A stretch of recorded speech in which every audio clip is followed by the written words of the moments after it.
the Fleischmann's Yeast Hour, presenting a variety entertainment directed by Rudy Vallee.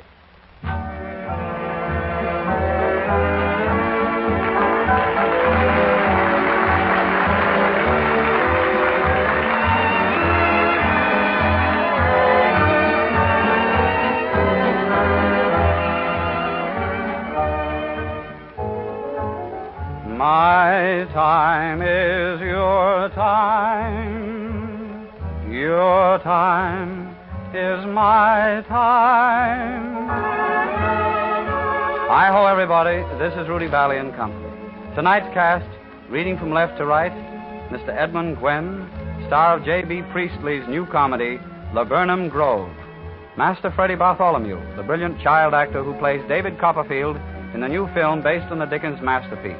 Tom Howard, accompanied by his customary shadow, George Shelton. Colonel Lemuel Q. Stoopnagle and his partner, Bud, celebrated inventors of the rockless rocking chair for people who like to sit in rocking chairs, but who do not care to rock. The Stewart sisters, the Keys of Etterate, and the alleged Connecticut Yankees, who opened the show with the first of the three new tunes from the Warner Brothers Gold Diggers of 1935, Lullaby of Broadway.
To the brothers Warner, Jack, Harry, and the Major goes the credit of reviving interest in screen musicals. Pioneers in introducing musicals in the first place, when the interest seemed to have swung out of vogue, the Warners brought them back by the most daring and pretentious creation ever made, 42nd Street.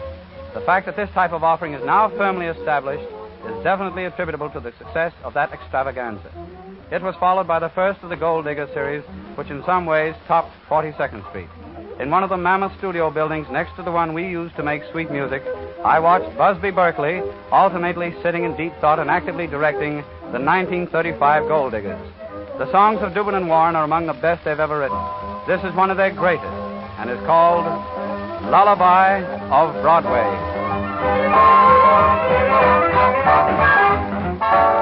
Come on along and listen to the lullaby of Broadway, the hip hooray and ballyhoo, the lullaby of Broadway, the rumble of the subway trains, the rattle of the taxis, the daffodils who entertain at Angelo's and Maxie's. When a Broadway baby says goodnight, it's early in the morning. Manhattan babies don't sleep tight until the dawn. Good night, baby. Good night, milking on his way. Sleep tight, baby.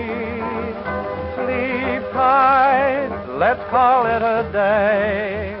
Come on along and listen to the lullaby of Broadway.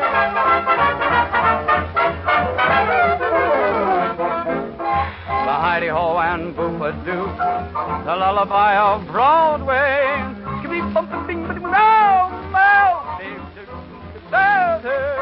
The band begins to go to town, and everyone goes crazy.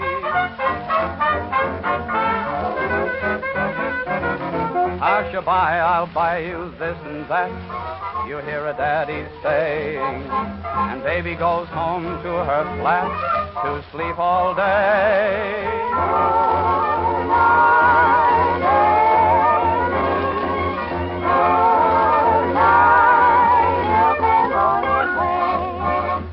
Sleep tight, baby. holiday. Listen to the lullaby of old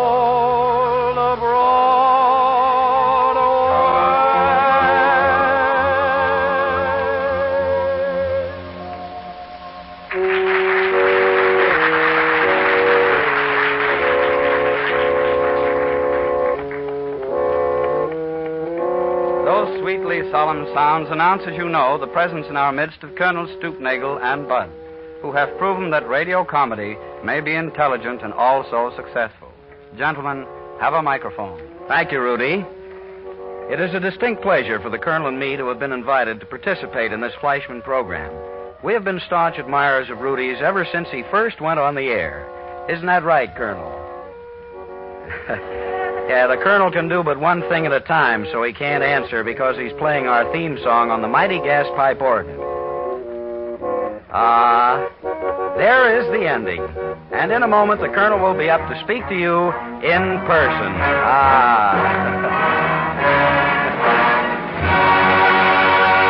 Boy, that's the grandest finish you ever had, Colonel. You know that? Come here. I mean, you're here. Hey, but I've got great news for you. Yeah, Bud. Yeah, we're going to be on the Fleischmann show. Oh, gee, we're going to be on the Fleischmann show. When? Oh, in a week.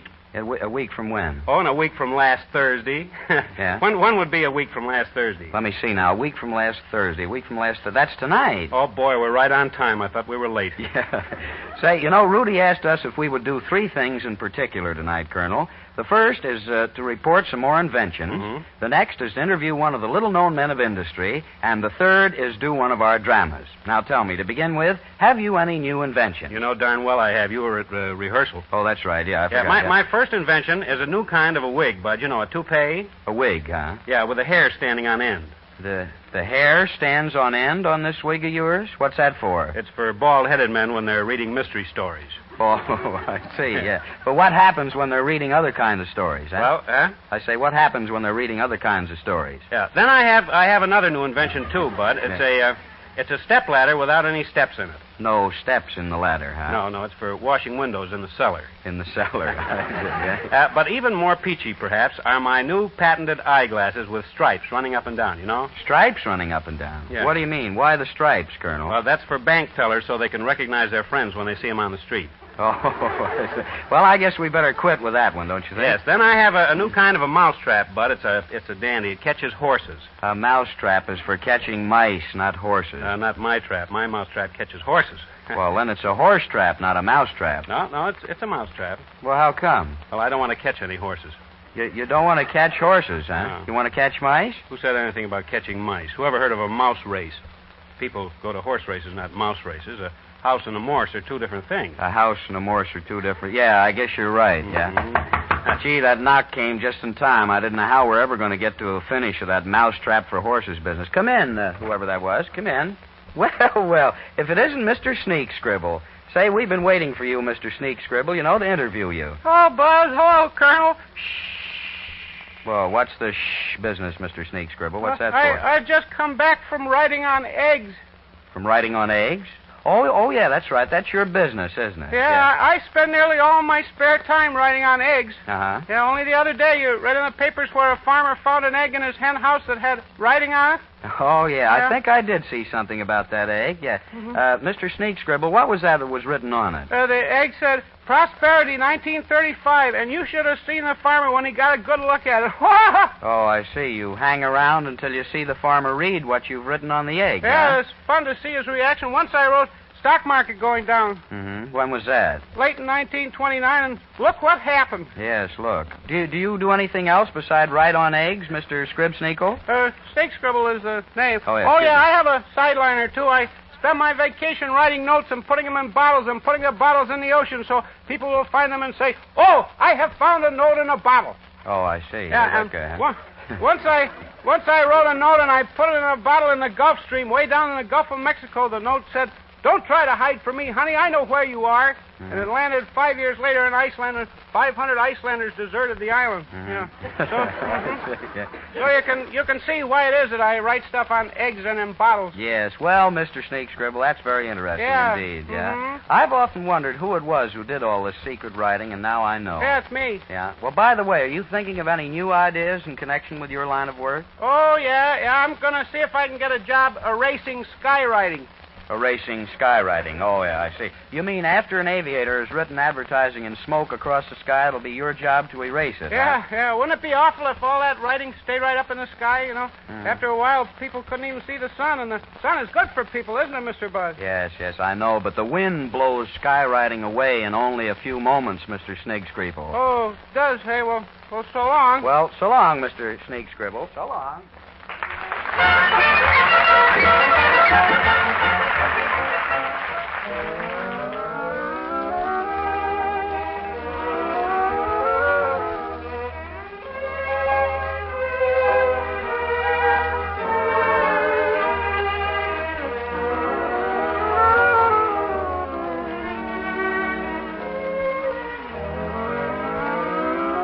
The Colonel and Bud, by the way, will be back again later in the program. This is one of the newest and most atmospheric of geographical songs, written round the playground of the film colony in California, Malibu.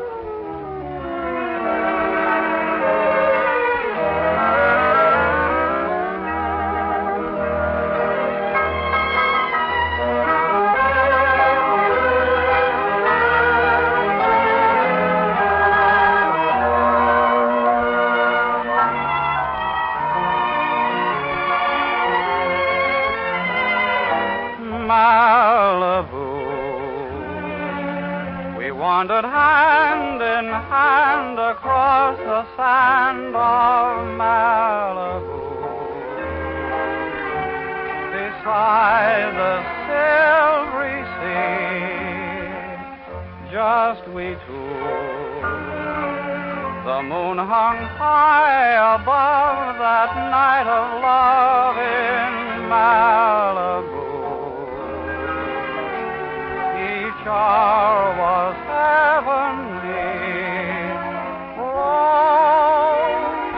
Billows, billows, ocean roar. Tide, closer, creeping to the shore, and bring with you two lips that used to say there'd come a day in Malibu when she'd say yes to me.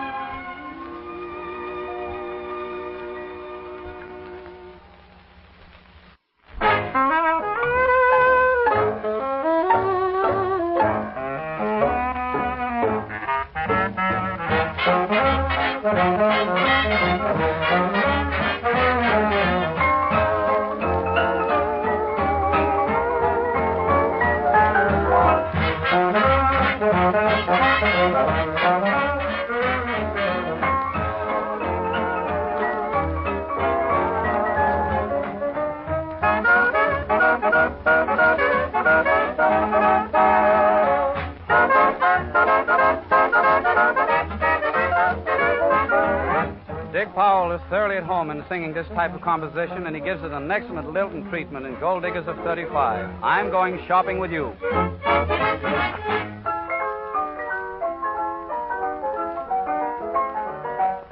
Whenever you go shopping to buy a dress that's new, honey, I'll keep my eye on the dresses you try on, 'cause I'm going shopping with you. When you go to the jeweler to buy a gem or two, on your fourth little finger a ring's going to linger, 'cause I'm going shopping with you. Lots of shoes and stockings and plenty of new chapeaux. That's what I would go for the cute little baby inside those clothes. Oh, you go and pick the cottage, I'll put the mortgage through. Honey, I don't know whether we'll move in together, but I'm going shopping with you.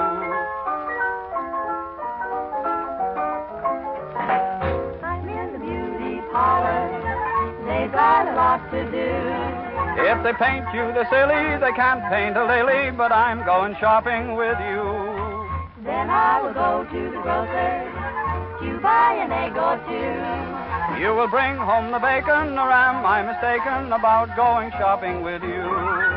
We can build a nest with sweet kisses, and then someday maybe we'll be blessed with, in the pig Latin language, a navy bay, say. I'll go and buy some baby blankets, honey, all trimmed in pretty baby blue.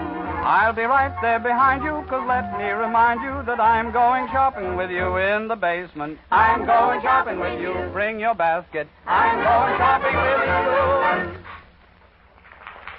Not since Charles Lawton arrived in New York 3 seasons ago has an actor from England received the volume of critical praise which greeted Edmund Gwenn after 2 recent openings of J.B. Priestley's play Laburnum Grove. By arrangement with Gilbert Miller and Milton Schubert, we introduced this distinguished visitor from London to the American radio audience.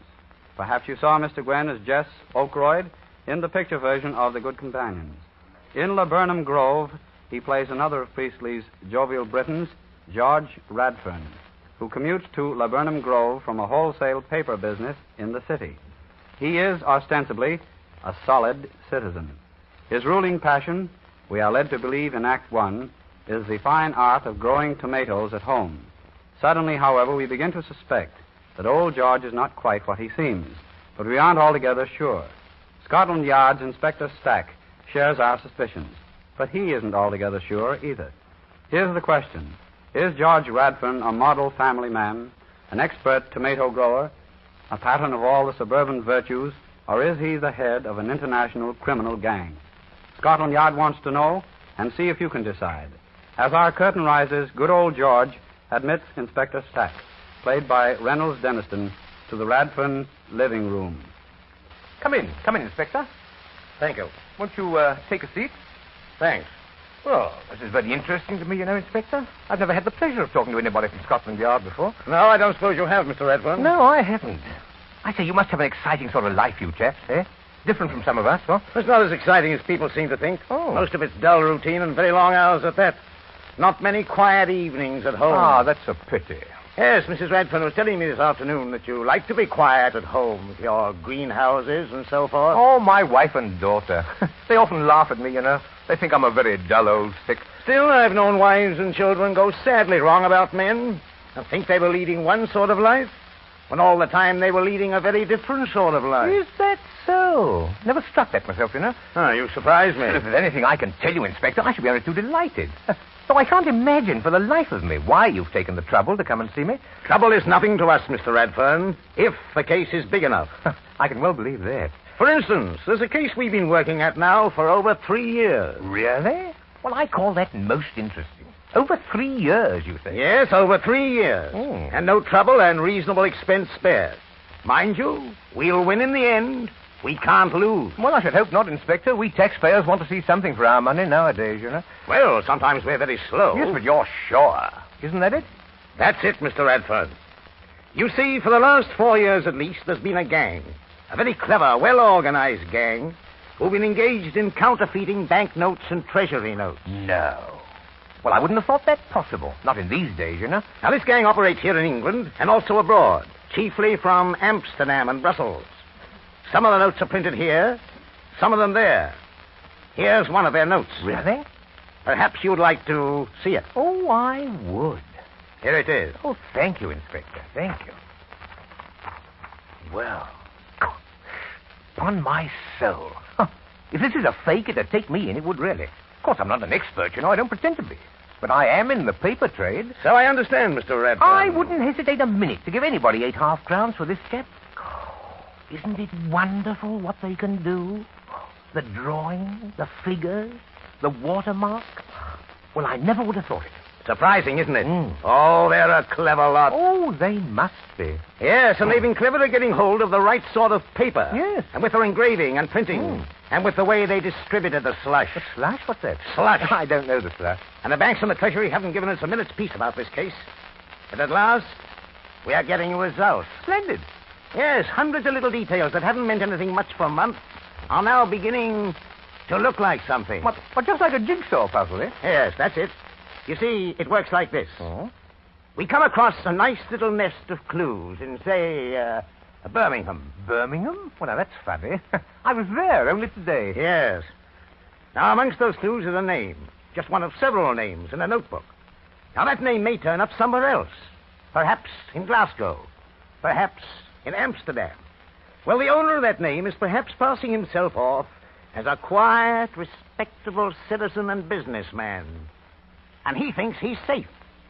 Do you follow me? I should think I do, Inspector. Oh, poor devil. I can see it all, you know. This chap, he imagines he's safe. And, of course, he isn't.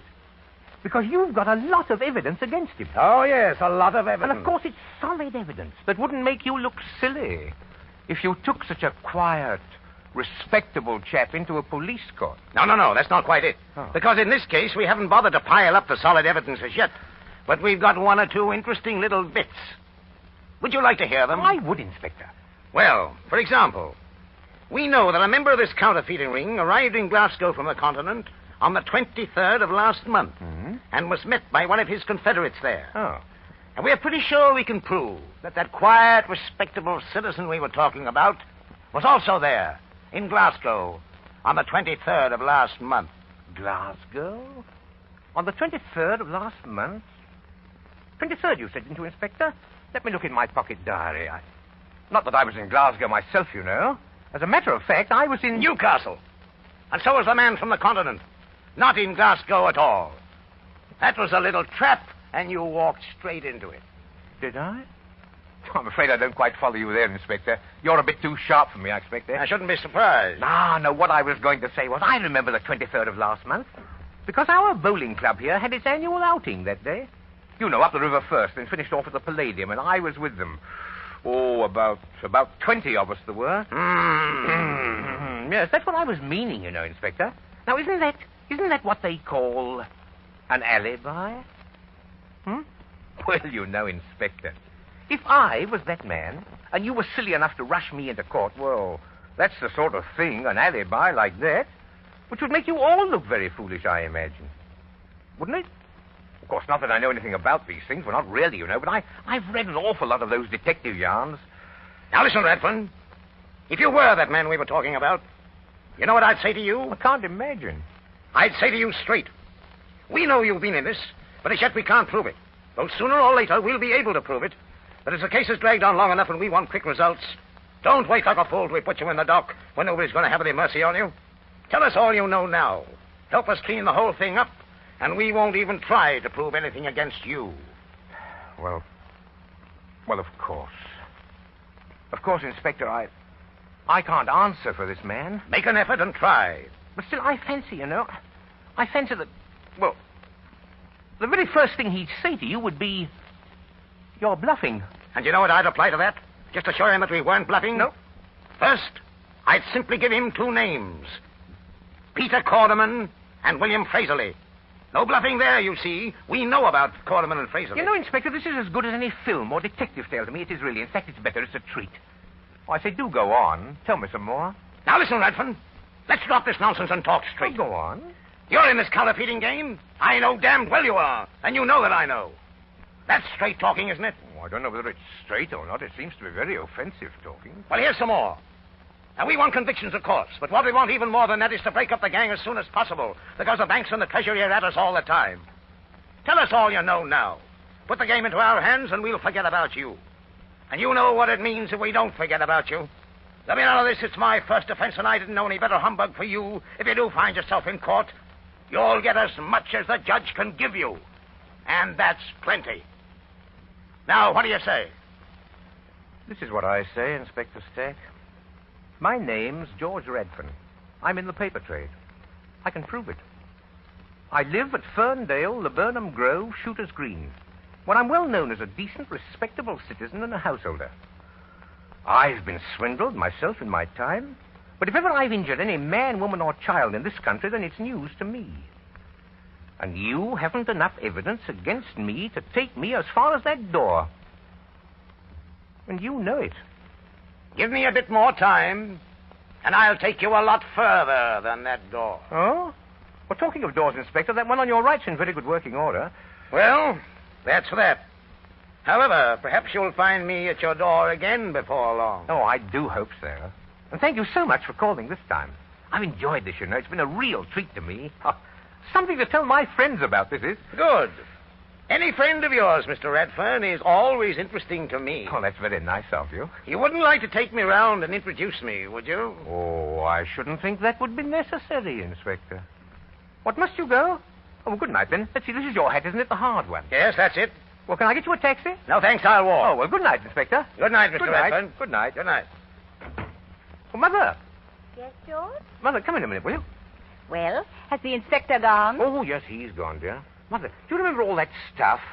All those little books from the shipping companies that Elsie got to amuse herself with? Oh, yes. She's still got them in her room upstairs. Oh, has she? Good. Ask her to bring them down with her when she comes here, will you?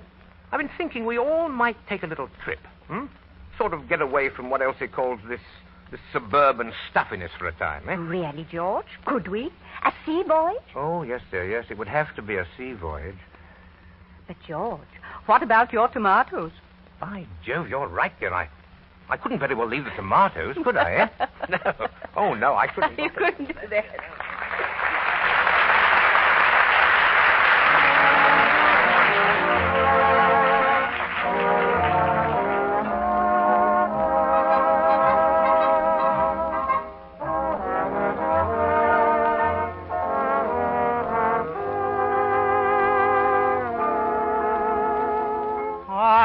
Up too soon, the spell was broken. I woke up too soon, ending a dream.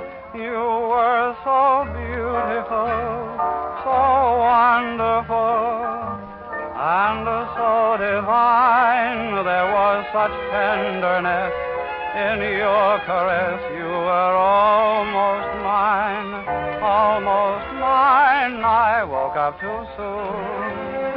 Oh, how you thrilled me when my lips met yours.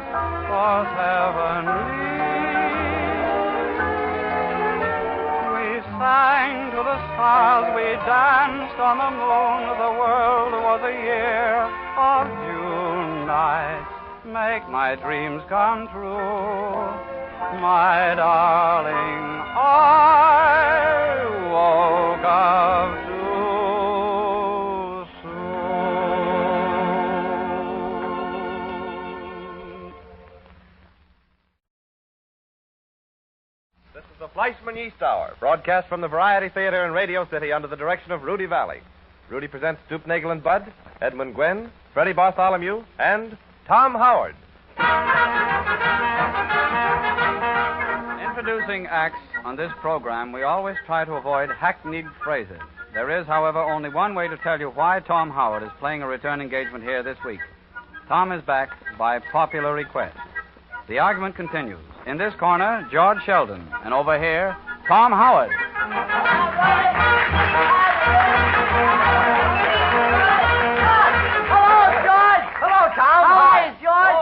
Tom, how are you? How are you, George? Oh, never felt better in my life. Good, George. You feel all right, huh? Feel marvelous. Good. I'm glad to hear that, George. I can't kick. Rheumatism. I was waiting for that. I had to stroll around a while. No. Huh? Say, Tom, by the way, I hear you were out of the town. Oh, did you hear about it? Yeah. Ain't it funny how things get around? They certainly It's do. a small world. I was in Chicago, George. In Chicago, Yeah, eh? I was in Chicago. I had Chicago? an accident. No. Yeah, sure. Talking about Chicago, Tom, my wife was out in Chicago, and she met with a terrible accident out there. Oh, yeah? I thought she met you in Brooklyn, George. Oh, Tom, I thought of course she did, yeah. Oh, I didn't Well, know. now, Tom, I know sarcasm from you. Wait, what do you... Oh, Hey, right you better put that down. You'll break it, George. No, that's all right. Say, where'd you get the fit? Does Rudy know?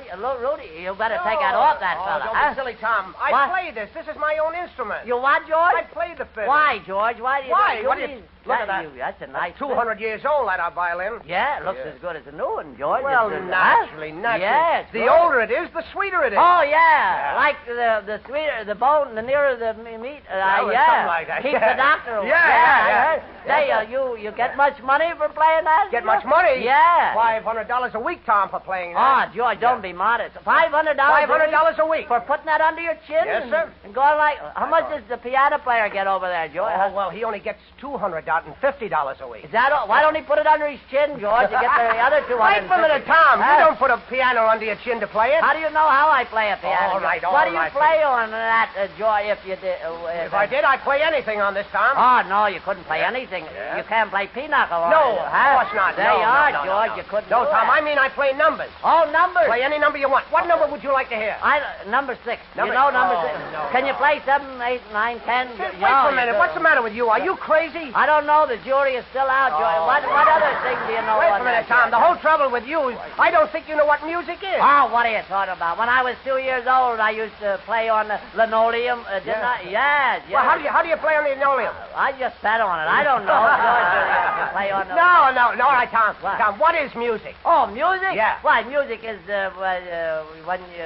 Well... All right, come on, Don't now, come rush on. me. Don't rush. Come on. Rome wasn't built in a day. What has Rome got to do with it? Didn't Rome play the fiddle while Nero burned? He burned down or something? Tom, listen, I know you're music. just evading the question. No. What is music? Music is music has charms to soothe the savage beast. You took the words right out of my mouth. You know. Somebody that's just- told you no, that. I read in the paper. Oh, you all right, know, now yeah. I'll tell you what music is. Now look out, Rudy's listening. That's all right. Yeah. Usually you'll coincide with me in whatever I say. Yeah? Music is a combination of sounds designated by notes. Yeah? Yeah. The notes. What's the notes, George? All right, now I'll tell you the notes. The first note is do.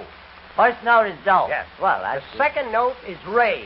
Oh, that's easy, Ray. That's a funny coincidence. Ray is my wife's name, Well, George. that is now, a isn't that coincidence, yeah. strange, George? Well, that should be easy for you to remember that. Yeah. Always remember re comes after do. Continually, all the time. Never. Oh, 5 here All right. and 10 here. All I right, don't know what forget it. she All does right, with never it. mind. All right, Huh? never mind. Yeah. Now, the third note is me.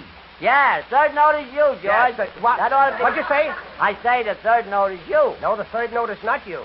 I know it ain't. It's you. You. Tom, the third note is me. Oh, well, ain't that what I said? No, you said the third note was you.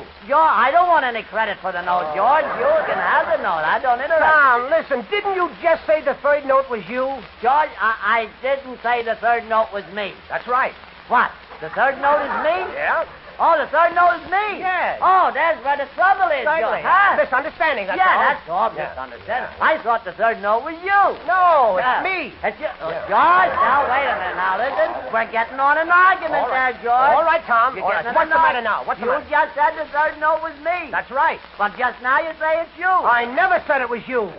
George, didn't you just say the third note was me? That's right. George, will you make up your mind before there's blood spattered all over Rudy here? There'll will be you? no blood spattered at Now, all, listen, Tom. Tom, all I said was the third note was me. All right, let's forget about the whole All right, thing. forget about it. that. New business. New business. Read the minutes of the next meeting. Where we go from now? Where do you go from where? Where was I? Where was I? You're lost now. Naturally, with You were where the third note belonged to you. Where the third note was you. Tom, when did I say the third note was you? George? Could it be we're both nuts, George? Could it be that? I feel all right. Now, Yeah. all I said was the third note was me. Oh, George, if we only had a brick or something. Nice, clean studio they got here. Listen, Tom, don't you realize when I say the third note is me, Yes. I don't mean me. No? No. What do you mean? Me. George, this is worse than your sister's Jiffy, George. Oh. This is worse than your... Will you Forget get about it straight? Listen, Tom, all I'm trying to teach you is the musical scale. Yeah, I know. George. Do, re, mi, fa, sol, la, si, do. Yeah. Do on the top and do on the bottom. Just like a pie. Oh, you got a lot of crust to say that, Well, Tom. that's right. All right, just like a pie. But what comes in between? Prunes. I don't Prunes. care what you Oh, put in. my God. George, tell me, why do we have to argue like We this? don't have to argue, You start Tom. us. Why can't we be friends like you Oh, and... that'd be great. If you and I could be friends, it'd be marvelous. All right, George. Shake hands. Friends. Friends to the end. Friends to the end. All right, say, Tom, let me have $10, will you? That's the end, George.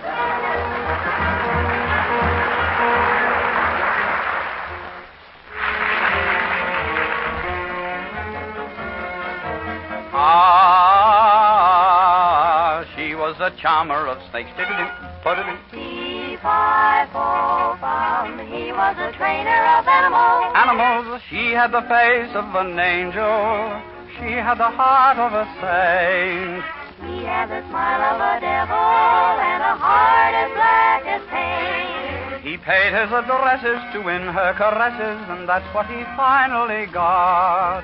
Oh, me, oh, my, she learned to care a lot. Well, no rattler could rip her, no python could nip her, for she was the last word in class. The sweet, saucy farmer, the lovely snake charmer, who fell for a snake in the grass. She shunned all the geezers on flying trapezes and let all the acrobats pass. But sweet, saucy farmer, the lovely snake charmer, went boom for a snake in the grass. She didn't care for his rhinoceroses. She didn't care for his hippopotamuses. She stuttered and fluttered, and each word he uttered, the scoundrel had plenty of breath. But when they started kissing, the snake started hissing, for he was a snake in the grass. Well, no boa constrictor had slapped her or kicked her. She had them all goofy with gas. But sweet Flossie Farmer, the lovely snake charmer, was doped by a snake in the grass. The dwarfs and the giants cried out their defiance. They saw through her lover like glass. Sweet Flossie Farmer, the lovely snake charmer, was nuts for a snake in the grass. She didn't care for his sea lionesses. She didn't care for his kangaroo-sumusses. She swore she'd obey him, her salary pay him, the snakes overheard the poor lass. So it isn't surprising they filled him with poison, for he was a snake in the grass.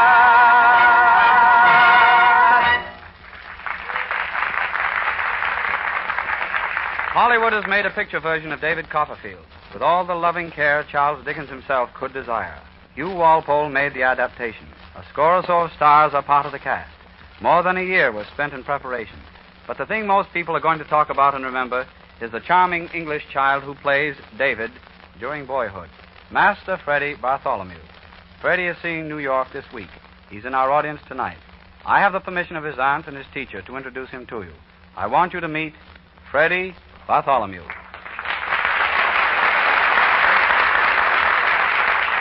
Good evening, ladies and gentlemen. When my aunt and I came over from England last year for a short visit to America, we only came over with one idea, or at least two ideas, and that was to have a good time and go sightseeing. But when we arrived here, we found there were lots of notices in the newspapers informing us that they were looking for a boy to play the part of David Copperfield. So we thought we'd go down to the West Coast on a chance. And when we arrived there, we found there were hundreds and hundreds of boys putting in for the part of David Copperfield. And I must say that I was terribly lucky when I was told that I had the part. I made many friends out in Hollywood, and among my best friends was Mickey Rooney, and I've already learned to eat chewing gum every day. So perhaps I'll become an American very soon. I do hope you'll all enjoy this picture, and indeed, I hope you all will see it. Thank you, and Freddy. I thank you, Freddy. That was a very fine speech, but it's rather short. Don't you think it is rather short? Oh, I can go on if you care to have me, Mr. Vallee.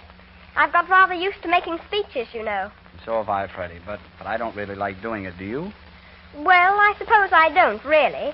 But I think one ought to get all the experience one can if one wants to be an actor, don't you? Yes, I guess you're right. Mr. Vallee, if you think my speech is a little too short, I could recite to you. Supposing you do that. Go right ahead, Freddy. Ladies and gentlemen, I will recite to you a little poem all about a little boy who thought he knew everything in the whole wide world. Or at least his chum thought he did. It's called Andy Always Knows. Andy lives next door to us. He's 13 and a bit. Andy made a kite to fly and tied some string to it. Yesterday we took it out on such a windy day, and all the string got muddled, and the kite flew right away. But Andy said he meant it to. He shouted, "There it goes. It's going all the way to China." Andy always knows. And he told me all about the things his kite would do when it got to China, and the China Emperor, too. And how the Emperor would say, "Well, here's Andy's kite at last. A jolly decent kite it is to travel here so fast." And Andy said he didn't mind the wind, which way it blew. His kite was going straight to China. Andy always knows. Last night when I went to bed, I thought about the kite and all about the Emperor, because Andy said I might. And I thought of how they'd see the kite and all the fuss. And so I thought, we're lucky Andy lives next door to us. Oh, but today, behind our hedge, it's dreadful what I found. Andy's kite, all in a puddle, lying on the ground. Oh, but Andy said it was quite all right. It got to China late last night. The Emperor saw the kite, he did. Then sent it back. You silly kid. Andy always knows.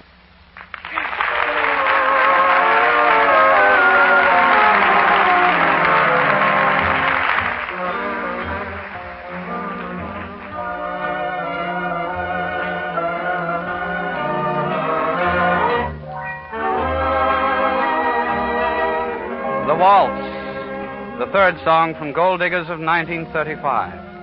The words are in my heart.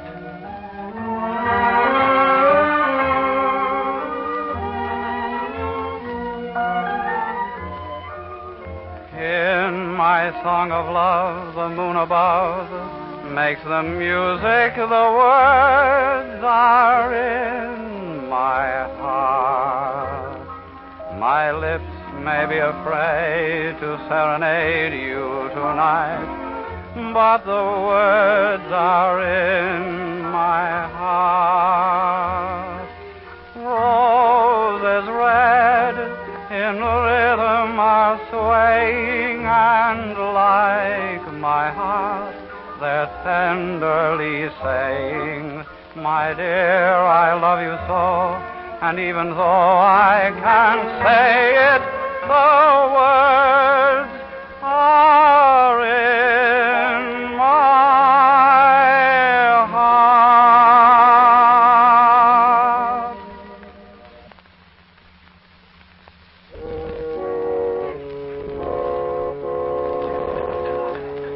My request, Stoop, Nagel, and Bud have consented to do for you what we all believe to be their greatest single contribution to radio comedy, the Colonel's famous subway sketch, a slight drama, as they term it, of rapid transit in the metropolis. It has been discovered that one of the express stops in the subway has been slipping. Business isn't nearly as good at 72nd Street as at several other of the better-known express stops. As a result, the vice president in charge of finding out why 72nd Street is lagging has reported to the president of the subway, Mr. Quintus D. Tunnell, that things are indeed in a mess. Mr. Tunnell concludes that it's about high time the 72nd Street manager is spoken to, and spoken to sternly. He picks up his telephone. Hello? Hello, operator. Yes, give me 72nd Street. Hello, 72nd Street. I want to speak to Mr. Burrow. Hello, Mr. Burrow. It's a nice service. Thank you. This is Mr. Tunnell speaking. Oh, yes, you remember me. Yes, I'm the head of our great subway system.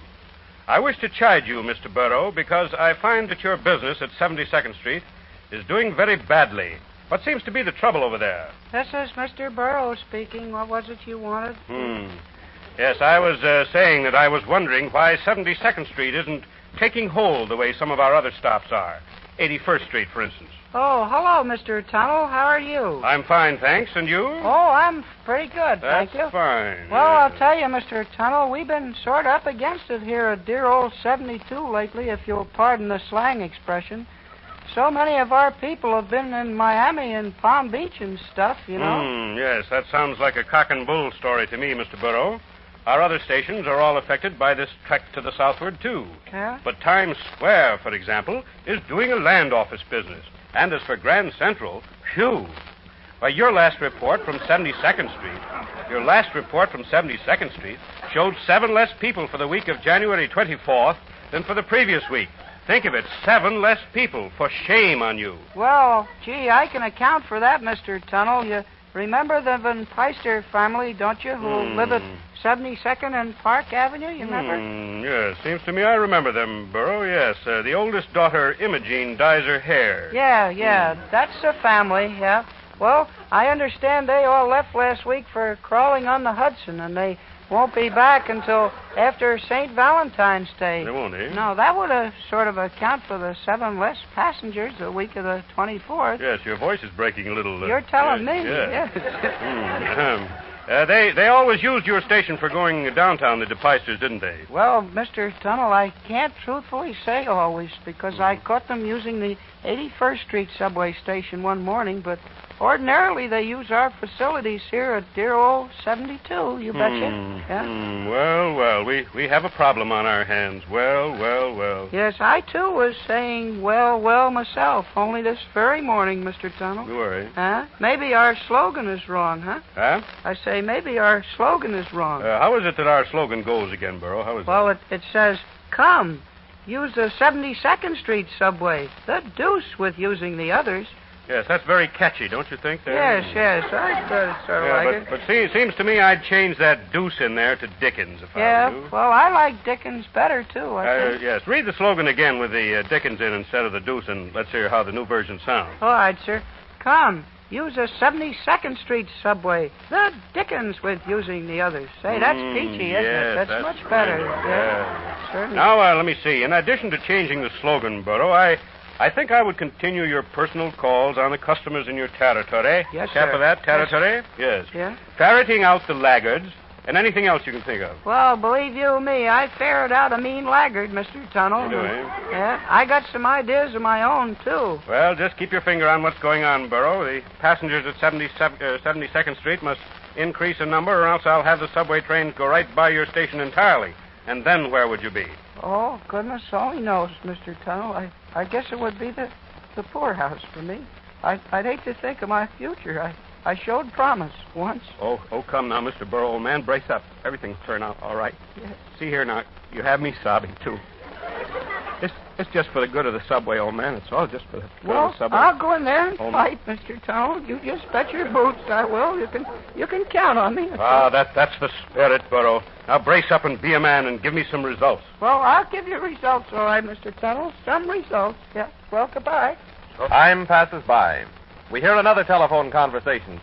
Business in the 3 weeks which have elapsed since the first episode has been booming at 72nd Street. And you can tell from the voice of Mr. Tunnel that he is pleased beyond words with the whole thing. Yes, Burrow? Speaking? Is this you, Burrow? Yes. This is Tunnel, Mr. Tunnel, president of the company. Oh, to be sure. How are you? Oh, I'm fine, thanks. Say, Burrow, I just wanted to tell you how happy we all are here at headquarters over the fact that your business has more than tripled since I found it necessary to chide you 3 weeks ago. What would you say caused this remarkable increase in business? Was it the ferreting out of the laggards, or just what was it, Burrow? Well, I suppose you want the very truth, don't you, Mr. Tunnel? We have no use for anything but the truth. Well, it wasn't the personal calls, and it wasn't the orchestra, and it wasn't the announcer either. Oh, don't tell me that, Burrow. Come. I guess I'll have to confess. Good gracious, Burrow, don't tell me you've been padding the record. Oh, no, sir, but maybe you've noticed a decided falling off in the business Times Square has been doing? Yes, seems to me I have. Their business is only 1/3 of what it was 3 weeks ago. Sir, I sneaked down to Times Square at 3 in the morning and stole all the Times Square signs and put them up here at 72nd Street.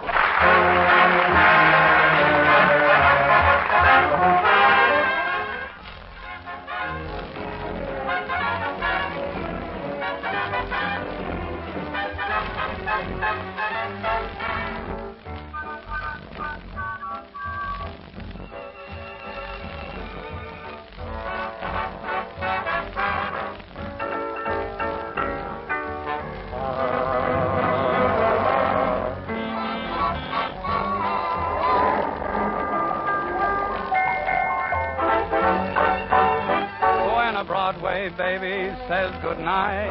It's early in the morning. Manhattan babies don't sleep high until the dawn. Good night, baby. Good night,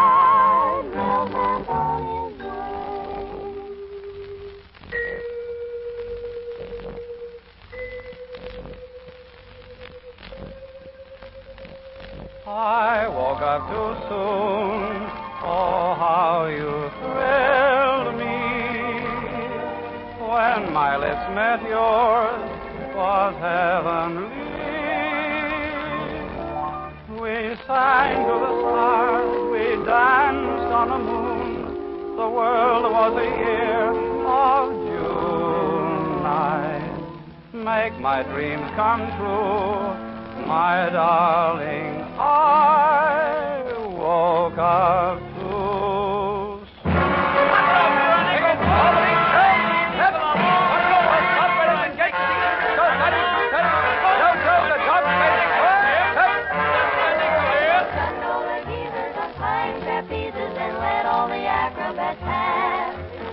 Coffee farmer, the lovely snake charmer, went boom for a snake in the grass.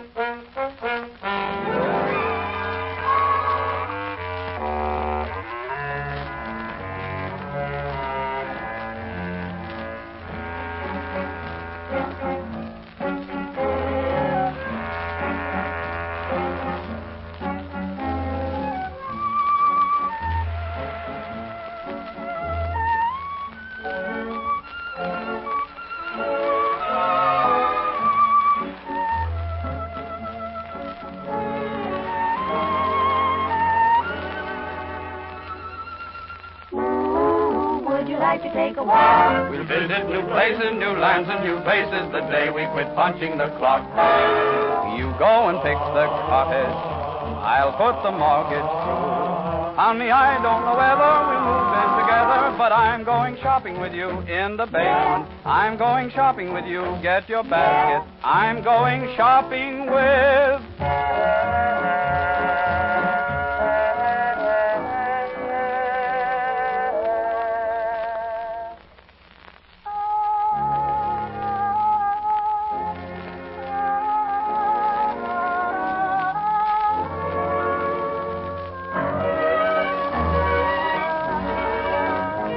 My lips may be afraid to serenade you tonight, but the words are in my heart.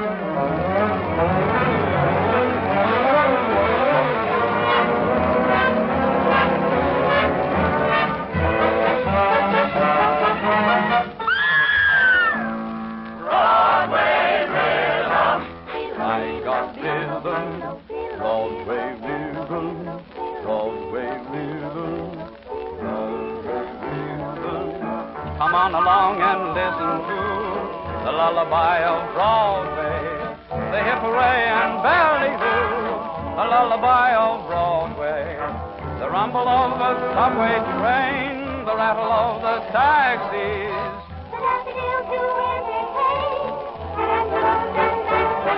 When a Broadway baby says goodnight, it's early in the morning. Manhattan babies don't sleep tight until the dawn. Goodnight, baby. Goodnight, no man's on his way. Sleep tight, baby. Sleep tight. Let's call it a day. Milkman's on his way. Let's call it a day. Milkman's on his way.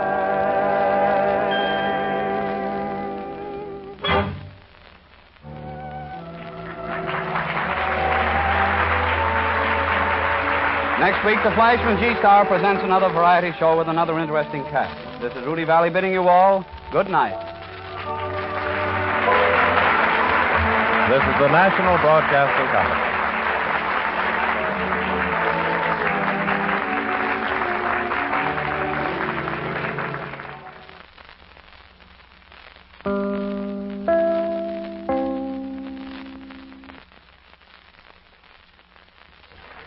WEAF, New York.